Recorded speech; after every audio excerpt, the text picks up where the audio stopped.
Hey, how'd it do, Friday nights? It's your old pal Cat Jackula from the planet Dracula talking to you in vlog form yet again because we got a special announcement.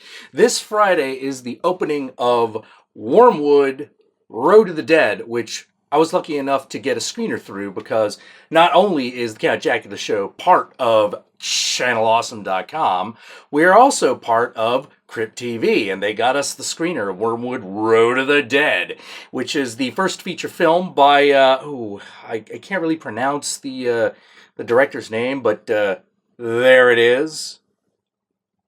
First-time director, and the guy basically did almost everything. He did everything besides acted entirely himself, and it's a really, really, really amazing first effort. Wow. If you like Mad Max, you're gonna love Wyrmwood Road to the Dead. If you like fucking Shaun of the Dead, you're gonna love Wyrmwood. If you just fucking cannot get enough of crazy fucking action and just over the top, holy shit, I can't believe you fucking did that kind of stuff, you should see Wyrmwood this Friday on VOD. Like, this movie is certified good. It is one of the goodest movies that I have seen recently. Wow. God, cannot even talk about it without going into spoiler territory, because every reason you might want to see the movie besides what I just said is specific. And if you're already sold and you're like, no, I'm gonna go see this movie because Count Jackula fucking told me to, then you stop watching this video right now, watch the video on VOD, and then come back here and finish it, because holy fucking shit, everything at this point, spoilers. Oh, beers! You want a beer, Frank? What do you fucking reckon? Alright, so what's the basic premise of the movie? Basic premise of the movie is, like every zombie apocalypse, there is a zombie apocalypse that happens suddenly. And a bunch of people, for reasons they don't fucking know in the beginning, but they eventually figure out. Some people are affected, some people aren't. So the zombies start attacking, and we start right in with the whole, like, oh shit, like, I had to kill my brother, I had to kill my family kind of stuff. And it starts out reasonably serious. You're like, okay. Then, very quickly, after about, like, 10 minutes, it starts taking a very comedic tone. And it is wacky as shit. Like, they find out in short order that these zombies. Oh god. Okay, let's start at the beginning. We're following several main characters. We've got like a normal dude who's like your workaday dad. You've got a girl who's like a photographer and artist who is the previous character's sister.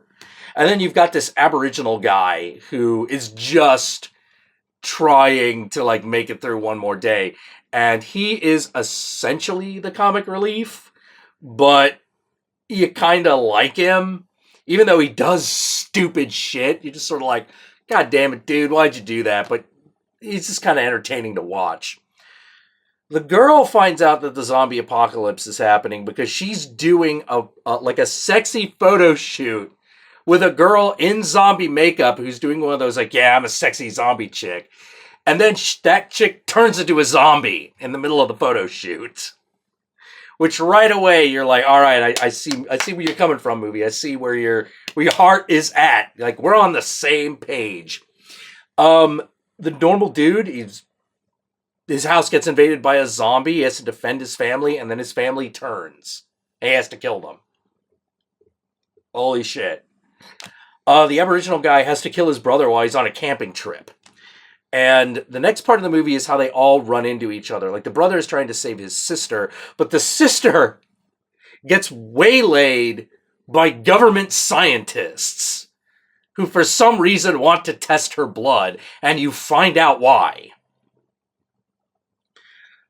But as a result of the experiments that they perform on her, this is where the movie starts going completely gonzo and apeshit. As a result of these experiments, she gains the power to control the undead. Let that sink in. She can essentially mind control zombies. Or rather, because their minds are already gone, she can puppeteer them. And they'll just do it. No questions asked, they'll just do it. If she commands a zombie to do something, they just do it. Sometimes she has to walk them through, like sometimes it's like literally she has to make the motions that like the zombies have to take in order to fucking get them to do it. But for the most part, like if she's just like, come here, whatever zombies are around, come here, they will just gather in front of her. And if she commands them to attack somebody, they will. And that her journey is discovering her use of that power. But in the meantime, she's like chained up and being experimented on by a character who is very obviously inspired by the Gyro Captain. I don't think it's the same actor as the Gyro Captain. This guy looks a little too young, but he is obviously inspired by that character and that actor. It's really super obvious. And he is really fun. You're like, that guy's an evil motherfucker, but you're just like so entertained every time he is doing shit. Because he is just gleefully evil. While that's happening, the brother and the Aboriginal guy run into another group of dudes who hold themselves up in a house. And this is the other cue that the movie is going to go in this gonzo comedic direction. And that is, they see these guys like hold up in a house and they're like, hey, you need some help? And the guys are like, no, we're good. Because they fucking got themselves barricaded in. The zombies aren't getting in because, well, the zombies are sometimes super fast and they don't know why. And other times they're like normal speed. So they go from normal to super fast. They don't really know why. They eventually find out in this really weird way because here's where we go in this completely other gonzo direction. They discover that gasoline no longer works. In fact, no flammable liquids will ignite. The same thing that created the zombies is causing this to happen, and they don't know why. What they do know, however, what they do discover by accident is that during the day, the zombie's blood is flammable. The zombie blood is flammable, so they decide that what they need to do is to get in their cars and keep them running. They've got to hook a zombie up to a machine that will pump their blood out and into the gas tank. So their cars are zombie-powered. The cars are zombie. This is the most amazing concept I've ever heard. Like, every time you're like, you can't do more with zombies. There's nothing you can do. What else are you going to fucking do? There's some, like, Wyrmwood happens. And you're like, well, you're right, movie. We haven't seen that before. In fact, we haven't seen either of those things before. I don't remember a movie where someone was actually able to control the zombies outside of like it was a mutant power. Sometimes people can control zombies, but it's always like, voodoo magic or something. And then even then, like the control's kind of tenuous. No, this is like fucking Jean Grey of zombies.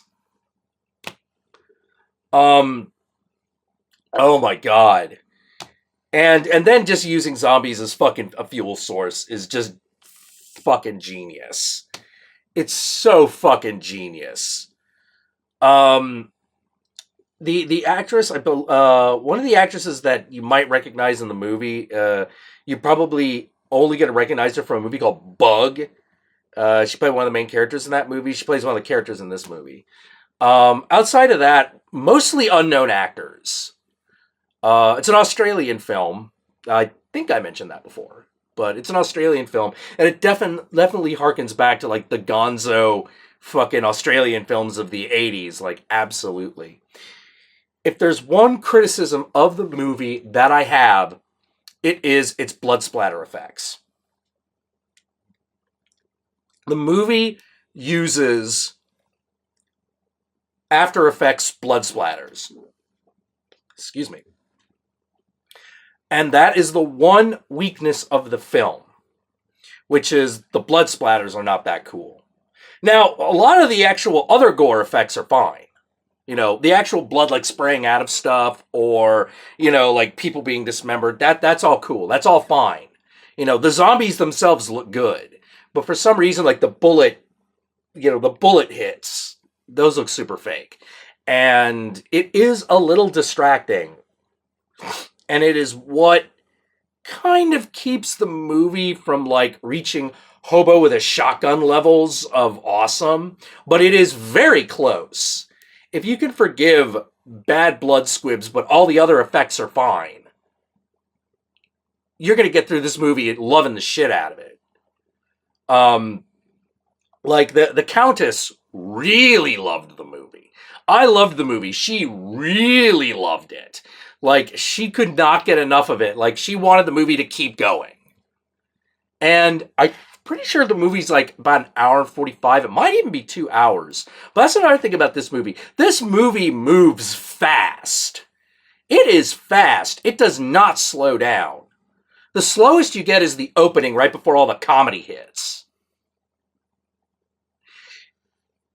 So pay attention. Like, this thing just keeps going. And the thing I thought was so amazing about it, about the fact that this movie at such a brisk pace, is they are imparting tons of information to you really quickly and very effectively. Like, they never tell you she mind controls zombies. They never say those words, but it is obvious from the moment it happens. You know, the minute the guy accidentally lights the zombie blood on fire, you know what that means and where they're going with it. Like, it's amazing. It's amazing storytelling. You know, because there's so much happening. You got a zombie apocalypse. Fucking, some people are immune. Some people turn instantly. Some people have to be bitten. Why? Zombie mind control. Zombies as fucking gasoline source. All the, you know, government trying to cover it, not cover it up, but like trying to control the situation. All this shit is being imparted to you at breakneck speed, and it all comes across. That never fucking happens. The movie is not confusing in the least. You are not gonna get, this thing is moving fast, but like, you can keep up easy. I've never seen a movie do that. I do feel like there were times when the movie could have slowed down a bit, like just giving us an extra 30 seconds here, an extra minute there, just for pacing reasons. But I don't know if that would have helped, because one of the things I was so shocked at is how fast the movie is paced and how it just keeps going. You know, it's over and you're like, wow, how long was that? Like, that didn't feel like, that wasn't a hard sit at all. That was easy, and it's a full-length film. You know, and you kind of don't want it to stop. You want it to keep going. You know, like, I hope he makes a sequel. You know, whatever this guy does next, I'm watching. You know, and you should watch too. And like I said, I can't pronounce his name, so there it is again. That director, remember him. Wow. Yeah, no, like, I might go into more. I'll probably mention this movie again somewhere down the line, because, holy shit, it was good. Holy shit, it was good. Like, I've seen a lot of bullshit movies this year. So far, this is the best movie I've seen that came out this year. Like, bar none. Like, Turbo Kid, I know Turbo Kid's coming out, so Wyrmwood's gonna have competition, but as of right now, perfect. 10 out of 10 for, like, well, given the blood effects, 9 out of 10, but for real. You know, not bullshit, like, for real. You know, if you, and I know some people do that thing where they're like, well, if you're not really a horror fan, well, you should be a horror fan. 9 out of 10. You should be a horror fan. You should watch this movie, and you should enjoy it. It's a lot of fun. When did fun go out of fashion? Fuck that. Fun is back, baby. Damn. I can't say enough good things about this movie. They got across this whole complex setting in record fucking time. Sorry, every time I think about it, I'm stunned. I don't even know. Like, I haven't been this impressed by a movie since Hobo with a Shotgun. And before that, it was Piranha 3D. These great genre films just keep happening. They keep fucking happening. You know, so if anyone tells you, oh, genre is dead, bullshit. You're just not watching it. It's happening all the time. All the time it's happening. God, do I have any... Like, damn. You could see the effect it's had on me. I watched it last night, and I was afraid I wouldn't be able to work up the energy to talk about it effectively in a vlog. But look at me, I'm bouncing off the... It was amazing. Yeah. Wyrmwood, Road to the Dead. Watch it on video on demand this Friday. Get on your Amazon Instance and watch it. Get your friends together. Fucking watch it. Make some fucking popcorn or whatever, like, thing. Fucking like use a bad Australian accent when you're fucking talking about... You use a bad Australian accent when you talk about this movie. It's fucking... Yeah, it's just fucking righteous. Right! I don't even know if that's an Australian thing. I used it. All right, Fright Nights, don't forget to follow me on Twitter at count_Jackula.com. Keep watching us on the YouTubes, on Channel Awesome, and especially follow at Crypt TV on Twitter. Because, hey, there's going to be a lot more people who are talking not only about this movie, but other upcoming horror movies. And that's going to be your source for all that info. We're going to give it to you as we get it, as much as possible. All right. Peace out, Fright Nights. Keep on driving.